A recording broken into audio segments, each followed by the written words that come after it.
Every cell in our body contains a copy of our genome, over 20,000 genes, 3 billion letters of DNA.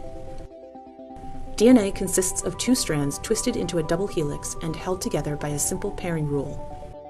A pairs with T and G pairs with C.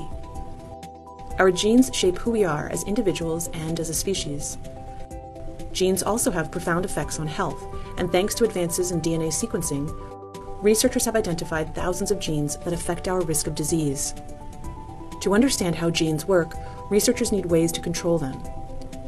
Changing genes in living cells is not easy, but recently a new method has been developed that promises to dramatically improve our ability to edit the DNA of any species, including humans. The CRISPR method is based on a natural system used by bacteria to protect themselves from infection by viruses. When the bacterium detects the presence of virus DNA, it produces 2 types of short RNA, one of which contains a sequence that matches that of the invading virus. These 2 RNAs form a complex with a protein called Cas9. Cas9 is a nuclease, a type of enzyme that can cut DNA.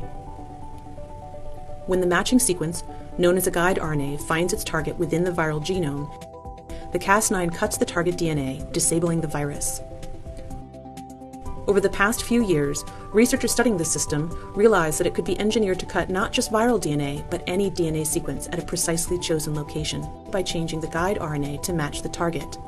And this can be done not just in a test tube, but also within the nucleus of a living cell. Once inside the nucleus, the resulting complex will lock onto a short sequence known as the PAM.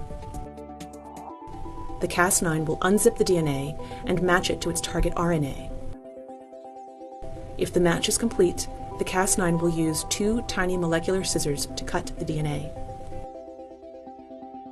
When this happens, the cell tries to repair the cut, but the repair process is error-prone, leading to mutations that can disable the gene, allowing researchers to understand its function. These mutations are random, but sometimes researchers need to be more precise, for example by replacing a mutant gene with a healthy copy. This can be done by adding another piece of DNA that carries the desired sequence.